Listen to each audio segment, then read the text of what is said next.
Good afternoon, everyone. Thank you all for joining us. We're here today to provide updates on the investigation of the incident at the airport last Thursday, resulted in the death of Officer Richard Mendez and the injury of Officer Raul Ortiz.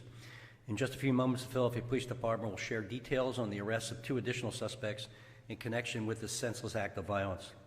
These arrests are an important step towards justice for the family, friends, and colleagues of Officer Mendez and Ortiz, and I want to congratulate and thank all of our law enforcement partners in the region for the swift and coordinated effort to bring these individuals to justice. Our hearts remain with the families of the victims during this difficult time, and we will continue to work tirelessly until every person responsible for this crime is held accountable. Now I want to turn the mic over to Commissioner John Stanford to provide details on the investigation. Commissioner?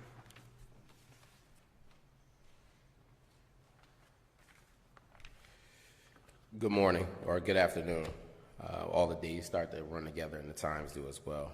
It's a bittersweet kind of moment today. Bitter in the fact that we wish we didn't have to even be here in the first place for a fallen officer, but sweet in knowing that we have essentially taken everyone that is responsible for the shooting of Officer Ortiz and the murder of Officer Mendez in custody. Someone asked the other day, what was the message for those that were responsible for this? And I said that we would get you, and we did just that.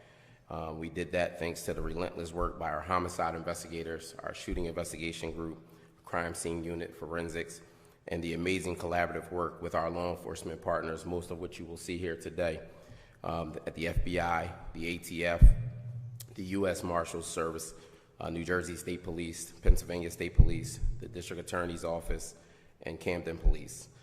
I also want to thank the Fraternal Order of Police Lodge 5 and SALEA, the Spanish American Law Enforcement Association, for their support for the families of Officer Mendez, their support for Officer Ortiz, and their support for this entire department. I also want to thank all who have contributed to the reward fund, which was over $275,000, and again, a lot of that was collected by the FOP from so many donors around the city, but also in addition to the $20,000 reward offered by the city, as well as $10,000 that was contributed by city council members yesterday. I also want to thank all of the city, state, and federal officials and leadership for their thoughts and prayers, as well as everyone in this city and around the globe who have sent some expression of condolence during this time. I'm glad that we're able to bring some level of closure for the Mendez family as we continue to prepare for the funeral services. Again, just can't reiterate enough how much we appreciate the support from everyone in this city. We are making it through this time, and I'm going to turn the microphone over to First Deputy Frank Venor to go over all the specifics of the investigation and how we were able to capture the remaining suspects.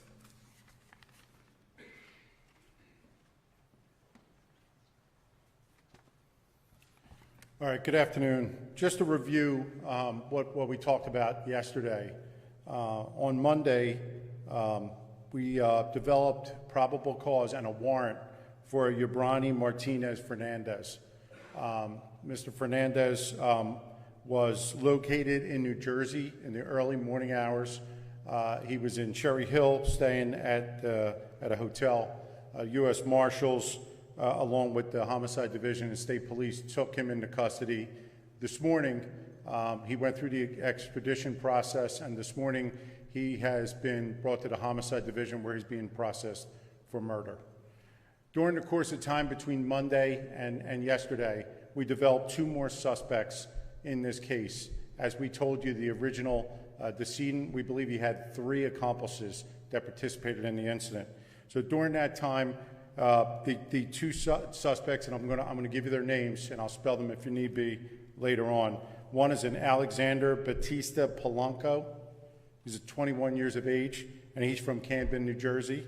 And we developed information on a Hendrik Pena Fernandez. He is from Pennsauken, New Jersey. Those 2 individuals were investigated. Polanco was found to have warrants out of New Jersey and Scranton, Pennsylvania. Yesterday, in the early morning hours, U.S. Marshals took him into custody in New Jersey and brought him to New Jersey to be processed under his local charges in New Jersey. investigation by the New Jersey State Police. Those charges were, he was processed on them, and some point in the evening hours yesterday, early morning hours today, he was taken to Scranton, Pennsylvania, where he faced charges for a burglary that he had up there. The District Attorney's Office approved a warrant for murder in our case with Officer Richard Mendez. So he is currently being transported to the Homicide Division to face the charges for murder today. He should be arriving shortly to the Homicide Division. The second individual I mentioned, Hendrik Pena Fernandez, in the early morning hours this morning, we served a search warrant at his residence. He was not present. As investigators began to speak to people there, we became knowledgeable of where he was, and he was immediately taken into custody by Jersey State Police and homicide investigators. He is currently at Belmar, New Jersey, and he will be extradited back to Philadelphia to face murder charges. We also have an approved warrant for murder in that case. So we believe, this is our belief now, that all the individuals that were inside of that Dodge Durango the night that this incident happened were identified, and we believe we have them in the custody. It's not saying that we're done our investigation. We're going to keep going. There are people that assisted these individuals. There's people that tried to obstruct us from finding them, and we're going to make sure that if charges are appropriate, that they're preferred on those individuals. After saying all that, I'm going to turn things over to the District Attorney's Chief of their Homicide Division, Joanne Pescator, who we would not have been able to do this without. She was with us around the clock on most days. So I'm going to turn things over to her and thank her. Thank you, Deputy Commissioner Venor. I just want to piggyback off of what Deputy Commissioner Venor just reiterated. We would not have been able to make these arrests without the help from our homicide detectives or above anything. Those guys have been over there, most of them with a few hours sleep. They haven't gone home. They've eaten there. They've slept there, working on this job around the clock. And I want to give the District Attorney's Office's heartfelt condolences to the widow who I had to see on Friday morning while she was outside of the medical examiner's office while her husband's body was being brought out. If you've never witnessed that, it is the saddest thing you would ever see in your life. She was there with her daughter, and it's something that I hope none of you ever have to witness. That being said, there were three individuals who have been charged with the murder of Police Officer Richard Mendez and the attempted murder of Police Officer Raul Ortiz. The District Attorney will be assigning this case to someone in my unit. It'll probably be 2 individuals because of the voluminous nature of the evidence in this particular case. I want to also give a shout out to the FBI, ATF, and the marshals who without their help and round-the-clock help in this particular case to the homicide detectives, this case would not have come in. Thank you.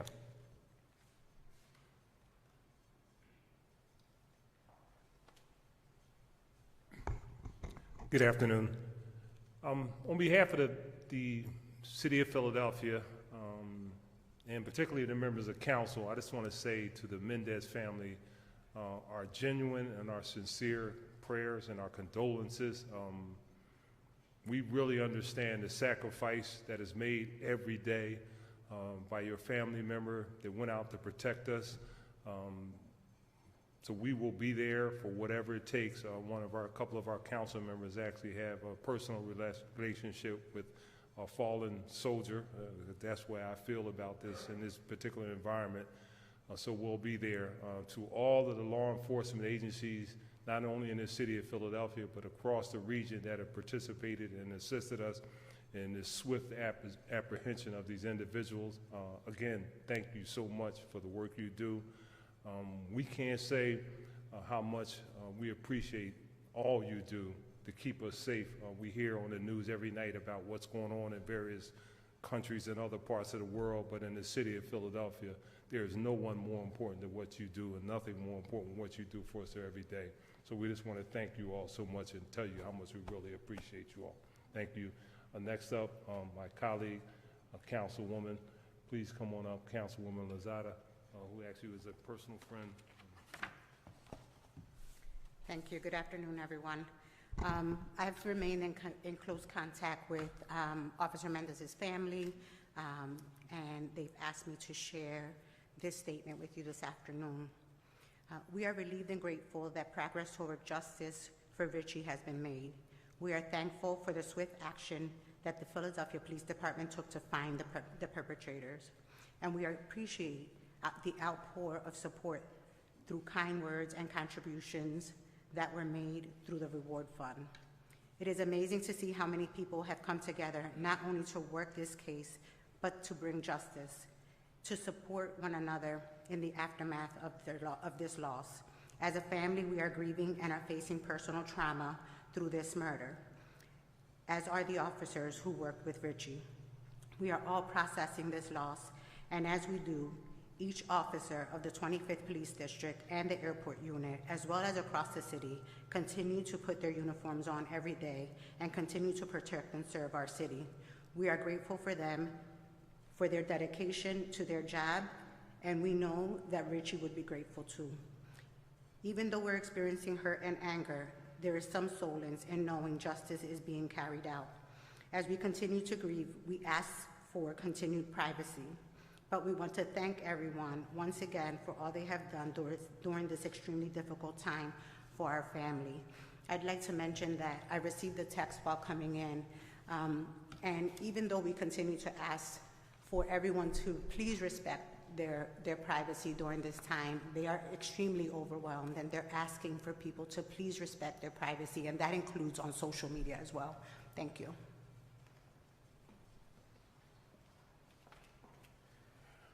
At this point in time, we'll take any questions that you may have.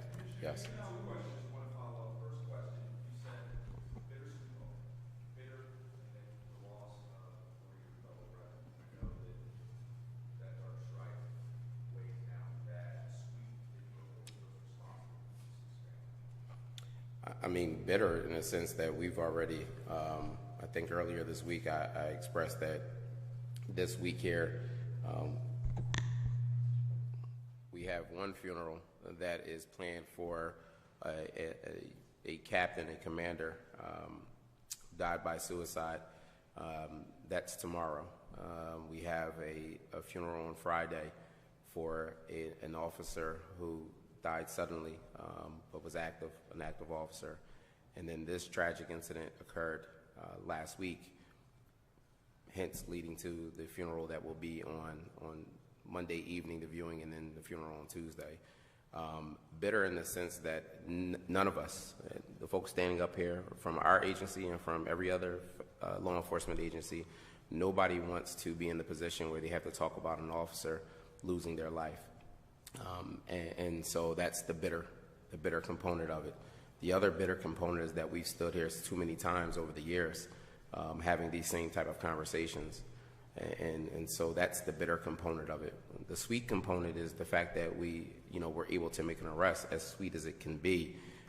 It's not sweet completely. It's just, it gives you some level of closure and knowing that the folks that are responsible for this are in custody and they won't have the ability to do this to anybody else. They won't have a chance to affect somebody else's family the way that the way that their actions have affected Officer Mendez's family as well as our family. And so sweet in knowing that they're off of the street.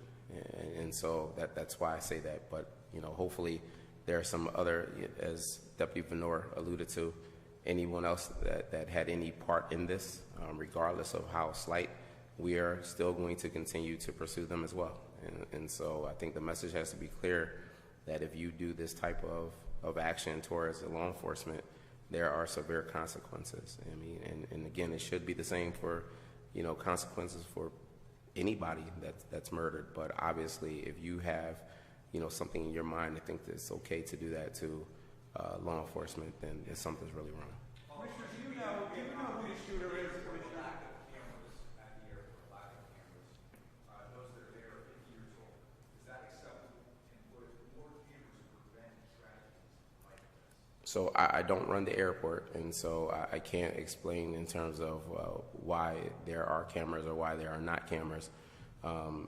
There are folks here today that are from the airport that can possibly answer that. What I will say is, I mean, listen, we talk about it all the time of technology. We have moved into a time where technology in all aspects of it help. And so having cameras, having access to video, all of those type of things certainly help. They help in the means of maybe in some ways deterring slightly, but they also certainly help in the investigative process. With that being said, I don't know if you know, any amount of cameras would have stopped this incident, because if that's something that people have in their heart to do that, to kill someone, to attempt to kill someone, they're going to do that regardless of cameras. And so that's more of a societal issue, that there is something wrong with folks beyond just cameras. Question. Do you know now who the shooter is? Do you think it's Fernandez, one of these two you grabbed here? How do you think this worked? You come on up, Frank. And again, I think with the evidence in terms of, we're still waiting on some results from some of the ballistic evidence, but what we have thus far, DC Penor can give you. Right. As I said in the past, we believe through the evidence we've recovered, it's ballistics, that's crime scene evidence that we've now processed, that one of the accomplices fired shots. Them shots came from behind Officer Mendez, and we believe struck Officer Mendez as well as Officer Ortiz, and also one of the defendants that wound up deceased, Durant. However, I'm not going to discuss all the evidence in the case, because now we're moving from the investigative stage to the prosecution. So after this point, once we lay everything out, it's going to be up to the district attorney to explain the shooting. And we still have more investigation to do, more evidence to process and get the results from. Who is it that tried to obstruct you? Talk about this obstruction that you've talked about here. Well, I'm not going to name the people, but we had people burning a vehicle. We know that, right? We had people who helped rent hotel rooms that weren't the people staying in them. And we had people who knew where people were and didn't tell us. So between us and New Jersey, at least 3 of them have been charged so far, and we're going to go forward and look for more. And I'm not going to get into that because we have other people that we're looking for at this point. So you rented the hotel room for Fernandez? At this point, I don't have confirmation that we have found the gun. We are still searching for the gun. So that would be part of help we need. If anyone may know where that is, we still urge them to call us.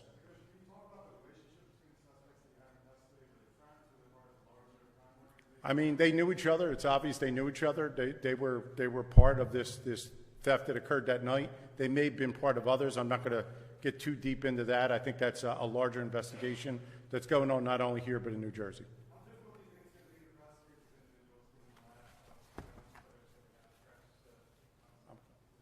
I'm going to defer to the DA for that.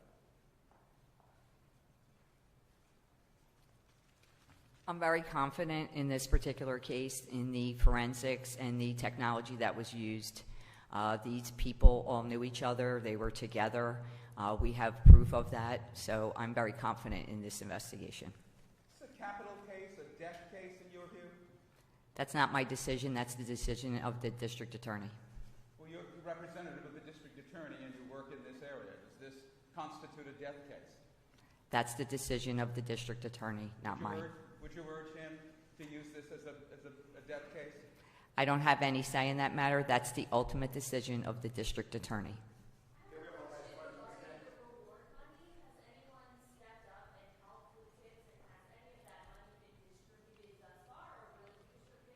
So there have been a number of tips that have come in throughout this investigation.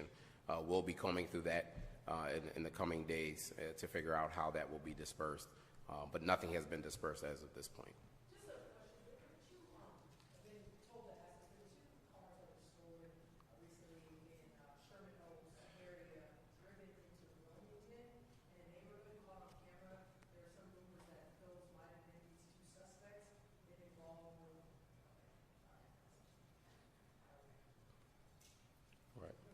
All right, thank you so much. Could you say their names one more time, or Eric, could you Yeah, not a problem. I'll put out all their names for you. We'll send this out in writing too, but all right, first individual, we have Hendrick.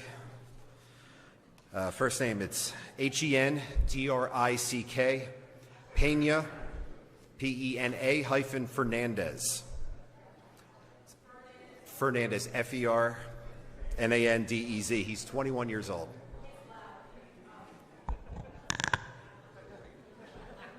He's from where? He's from Pennsauken, New Jersey. Correct. And he's 21. Pennsauken. Next, the other individual, it's Alexander, Alexander, Batista, Batista hyphen Polanco,